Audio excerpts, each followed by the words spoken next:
नमस्कार, दिन भर की बड़ी खबरों में आपका स्वागत है। मैं हूं परवीन शेख। आज इस बुलेटिन में बात होगी मोदी सरकार पर भड़के मल्लिकार्जुन खड़गे की।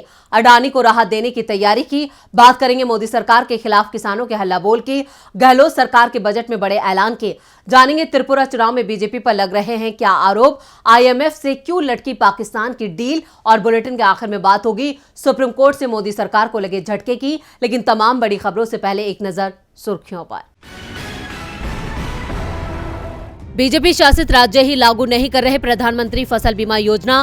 कृषि मंत्री नरेंद्र तोमर ने कहा 10 राज्यों में योजना लागू नहीं, जिसमें गुजरात सहित 5 राज्यों में NDA की सरकार। अडानी मामले में सुप्रीम कोर्ट में शुरू हुई सुनवाई। कोर्ट का मोदी सरकार से सवाल, निवेशकों की सुरक्षा कैसे होगी। मूडीज ने अडानी ग्रुप की 4 कंपनियों की साख घटाई। नागपुर टेस्ट के दूसरे दिन रोहित शर्मा के शतक के सहारे मजबूत स्थिति में भारत। दूसरे दिन का खेल पूरा होने के समय भारत का स्कोर 7 विकेट पर 321। पहली पारी के आधार पर ऑस्ट्रेलिया से 144 रनों से आगे हुई टीम इंडिया। गिरावट के साथ बंद हुआ शेयर बाजार। सेंसेक्स 124 अंकों की गिरावट के साथ 60,683 अंक पर हुआ बंद। निफ्टी 37 अंकों की गिरावट के साथ 17,856 अंक पर हुआ बंद। ये तो थी सुर्खियां और अब बात आज की सबसे बड़ी खबर की। कांग्रेस अध्यक्ष मल्लिकार्जुन खड़गे आज संसद और संसद के बाहर पीएम मोदी पर जमकर बरसे। राज्यसभा और लोकसभा में दिए पीएम मोदी के भाषण पर तंज कसते हुए खड़गे ने कहा कि ये जनता के सवालों के जवाब नहीं, बल्कि पीएम ने अपनी तारीफ में कसीदे पड़े हैं। साथ ही खड़गे ने पीएम मोदी को मोनी बाबा कहा और पीएम से कई सवाल पूछे हैं। तो क्या है खड़गे के सवाल, देखते हैं ये रिपोर्ट। आज कांग्रेस अध्यक्ष मल्लिकार्जुन खड़गे ने प्रेस कॉन्फ्रेंस कर मोदी सरकार पर कई आरोप लगाए हैं। खड़गे ने कहा कि संसद में अडानी मुद्दे पर उठाई गई संयुक्त संसदीय समिति की मांग को रिकॉर्ड से हटवा दिया गया है। खड़गे ने आगे कहा कि आजादी के 75 साल पर ये अमृत काल नहीं बल्कि मित्र काल है।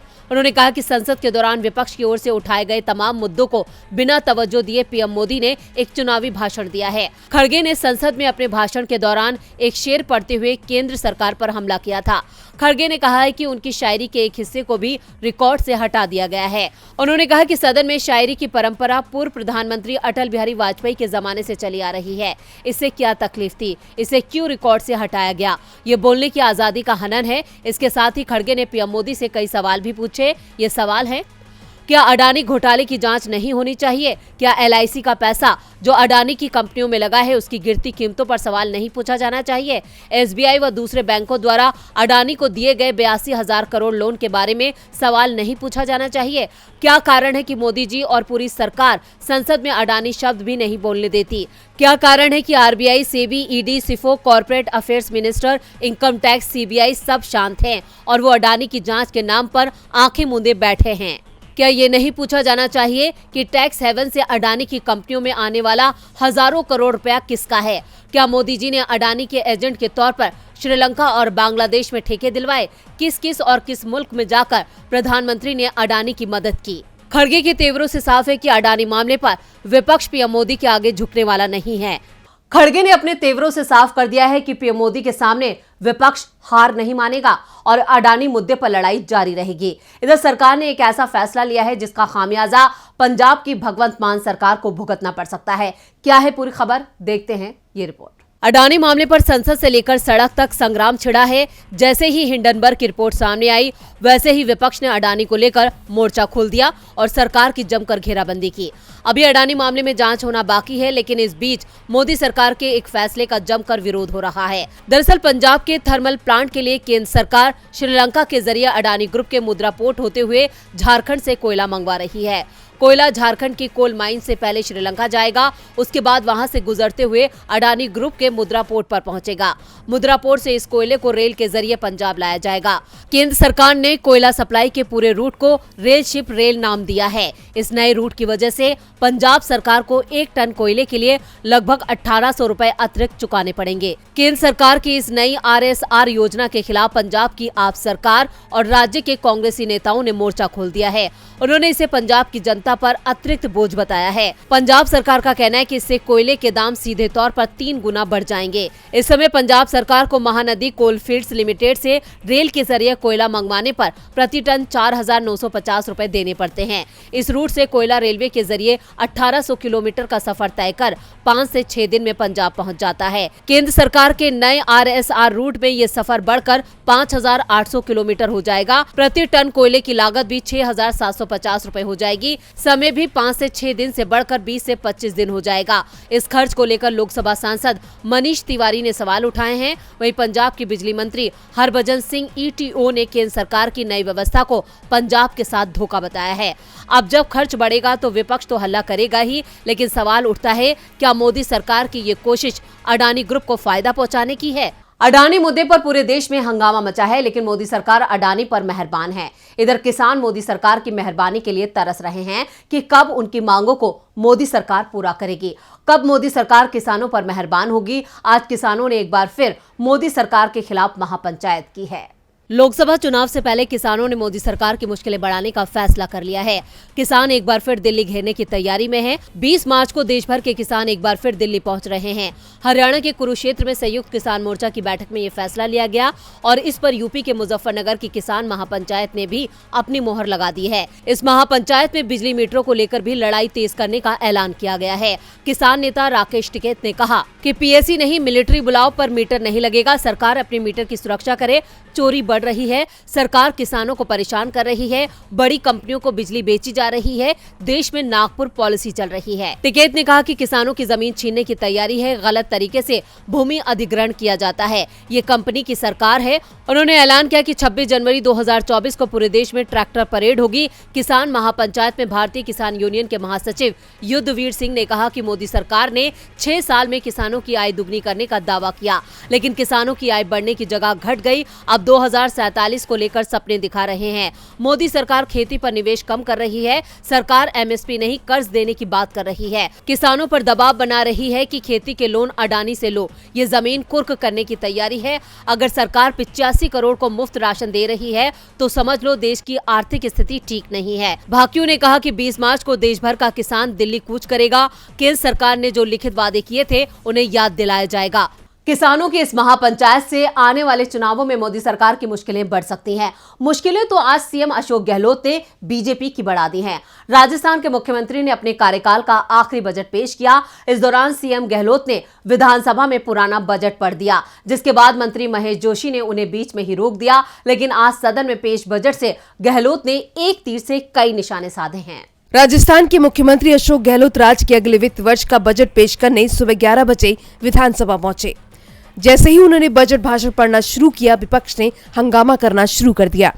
विपक्ष का आरोप है कि CM ने पुराना बजट भाषण पढ़ा। ये आरोप लगाकर विपक्ष ने हंगामा शुरू कर दिया, जिसके बाद सदन की कार्रवाई स्थगित कर दी गई। अब ये गलती बजट में कैसे हो गई, क्या यह जानबूझकर हुआ या फिर वाकई गलती हो गई, ये तो जांच का मुद्दा है। फिलहाल सदन की कार्रवाई आधे घंटे के लिए स्थगित कर दी गई। उसके बाद फिर से सदन की कार्रवाई शुरू हुई। अपने बजट में गहलोत ने जनता को कई रियायतें दी हैं। एक नजर डालते हैं बजट की खास घोषणाओं पर। राजस्थान में 100 यूनिट तक घरेलू बिजली निशुल्क मिलेगी। 76 लाख उज्ज्वला योजना के गैस उपभोक्ताओं को 500 रुपए में gas cylinder. Mid day meal योजना के तहत बच्चों को स्कूलों में अब रोजाना दूध मिलेगा। 30,000 सफाई कर्मियों की भर्ती होगी। सामाजिक सुरक्षा पेंशन 1,000 रुपए की गई। प्रतापगढ़, जालोर और राजसमंद में मेडिकल कॉलेज खोले जाएंगे। चिरंजीवी योजना में दुर्घटना बीमा राशि 5 लाख से बढ़ाकर 10 लाख रुपए की गई। चिरंजीवी योजना में प्रति परिवार 25 लाख रुपए का स्वास्थ्य बीमा। 1000 इंग्लिश मीडियम स्कूल और खोले जाएंगे। 100 मेगा रोजगार मेले लगाए जाएंगे। स्टूडेंट्स को 75 किलोमीटर तक की यात्रा फ्री। युवाओं के लिए सभी भर्ती परीक्षाओं में शुल्क नहीं लगेगा। पेपर लीक के मामलों को लेकर स्पेशल टास्क फोर्स का गठन। जनता को राहत देते हुए CM गहलोत ने बीजेपी पर निशाना साधा और कहा कि ये तो सिर्फ ट्रेलर है, पिक्चर अभी बाकी है। यानी गहलोत ने अपने बजट में एक बार फिर राजस्थान की जनता को अपने पक्ष में करने की कोशिश की है। गहलोत के इस दाव से बीजेपी पस्त नजर आ रही है। गहलोत ने अपने बजट से जनता के लिए खजाने का मुंह खोल दिया है और गहलोत का ये दांव बीजेपी पर भारी पड़ गया है। तो दूसरी ओर त्रिपुरा में भी बीजेपी पर विपक्ष भारी नजर आ रहा है। त्रिपुरा में विधानसभा चुनाव के प्रचार में अब 4 दिन का ही वक्त बचा है। अंतिम दौर के चुनाव प्रचार में सभी दलों ने अपनी पूरी ताकत लगा रखी है। चुनाव प्रचार के बीच बीजेपी पर बड़े आरोप लग रहे हैं, जिसके बाद चुनाव प्रक्रिया पर ही सवाल खड़े हो गए हैं। क्या त्रिपुरा चुनाव पहले से ही हो चुका है फिक्स? जनता के वोट को खरीदने की हो चुकी है तैयारी। हर वोट की लगाई जा रही है कीमत। जो बिकेगा नहीं उसका वोट डराकर किया जाएगा हासिल। पैसे से या डर से कैसे भी हो वोट हासिल करने की कोशिश में जुटी है सत्तारूढ़ पार्टी। त्रिपुरा में 16 फरवरी को वोटिंग होनी है, लेकिन वोटिंग से पहले राज्य की सत्ताधारी पार्टी बीजेपी पर मतदाताओं को डराने और उनके वोट को खरीदने के आरोप लग रहे हैं। धनबल और बाहुबल के इस्तेमाल का आरोप लगाया जा रहा है। सीपीएम के महासचिव सीताराम येचुरी ने राज्य में निष्पक्ष चुनाव पर सवाल खड़े किए हैं। येचुरी ने कहा कि जब से भगवा पार्टी को महसूस हुआ कि लोग उसे सत्ता से बाहर करने के लिए बेताब हैं, बीजेपी ने अपनी रणनीति को बदल दिया है। बीजेपी केंद्र और राज्य सरकार की साठगांठ ने पुलिस और प्रशासनिक अधिकारियों के साथ चुनाव में धांधली की तैयारी शुरू कर दी है। मतदान से 3 दिन पहले भाजपा कानून व्यवस्था की गंभीर समस्या पैदा कर सकती है। येचुरी ने कहा कि ये कोई सवाल नहीं है कि कौन चुनाव जीतेगा या हारेगा। लोकतंत्र और कानून का शासन होना चाहिए, लेकिन त्रिपुरा में बीजेपी के नेतृत्व वाली सरकार के सत्ता में आने के बाद डर का राज शुरू हो गया है। चुनाव आयोग को चाहिए कि मतदाताओं को उनके घर से लेकर मतदान केंद्रों तक पहुंचने में सुरक्षा उपलब्ध कराई जाए। बीजेपी कार्यकर्ता विपक्ष का समर्थन करने वालों को धमका रहे हैं। येचुरी ने कहा कि मतदाताओं को मतदान केंद्रों पर निडर होकर वोट डालने की अनुमति मिलनी चाहिए। चुनाव आयोग इसके लिए सख्त कदम उठाए। अनुमति देने के लिए चुनाव आयोग को सक्रिय रूप से उचित कदम उठाने चाहिए। बीजेपी सरकार त्रिपुरा में लोकतांत्रिक अधिकारों के हनन की कोशिश कर रही है, उसे रोका जाना चाहिए। त्रिपुरा सीपीएम के राज्य सचिव जितेंद्र चौधरी ने कहा कि त्रिपुरा में अब तक कोई लोकतांत्रिक माहौल नहीं है। गहलोत के बजट से जनता को राहत मिली है तो बीजेपी के खाते में निराशा आई है। निराशा तो आईएमएफ के रवैये से पाकिस्तान को भी हुई है। अंतर्राष्ट्रीय मुद्रा कोष यानी आईएमएफ की टीम पाकिस्तान आई थी। 10 दिन तक बातचीत चली। पाकिस्तान आईएमएफ की कई शर्तों को मानने के लिए तैयार भी हो गया, लेकिन अभी तक कोई हल नहीं निकला। तो आखिर क्यों टूटी बातचीत और क्या उपाय तलाश रहा है पाकिस्तान? देखते हैं ये रिपोर्ट। पाकिस्तान को इस समय विदेशी मदद की जरूरत है। मदद सिर्फ पैसे से ही हो सकती है। कर्ज के लिए पाकिस्तान ने सऊदी अरब, कतर, यूएई और यहाँ तक कि चीन से भी संपर्क साधा। अमेरिका के आगे भी हाथ फैलाया, लेकिन सभी ने पाकिस्तान की मदद करने से इनकार कर दिया। इस समय पाकिस्तान का फॉरेन रिजर्व $3 अरब से भी कम रह गया है। इससे सिर्फ 10 दिन का आयात बिल चुकाया जा सकता है। सबसे बड़ी बात यह है कि मदद की उम्मीद पाकिस्तान को कहीं से नहीं दिख रही। अंतर्राष्ट्रीय मुद्रा कोष से पाकिस्तान ने $1 अरब 70 करोड़ का लोन देने को कहा था। 10 दिन तक आईएमएफ के अधिकारियों के साथ पाकिस्तान की बातचीत चली, लेकिन बिना नतीजे के ही आईएमएफ की टीम वापस वॉशिंगटन लौट गई। पाकिस्तान पर आईएमएफ का दबाव साफ साफ दिखाई दे रहा है। वित्त मंत्री इशाक डार को अपनी प्रेस कॉन्फ्रेंस भी आईएमएफ के दबाव के चलते रद्द करनी पड़ी, क्योंकि आईएमएफ अधिकारी नहीं चाहते थे कि क्या बातचीत हुई ये मीडिया को बताया जाए। आईएमएफ टीम के लौटते ही डार ने बातचीत का तो खुलासा नहीं किया, उल्टा देशवासियों पर 170 अरब रुपए के टैक्स का बोझ लाद दिया।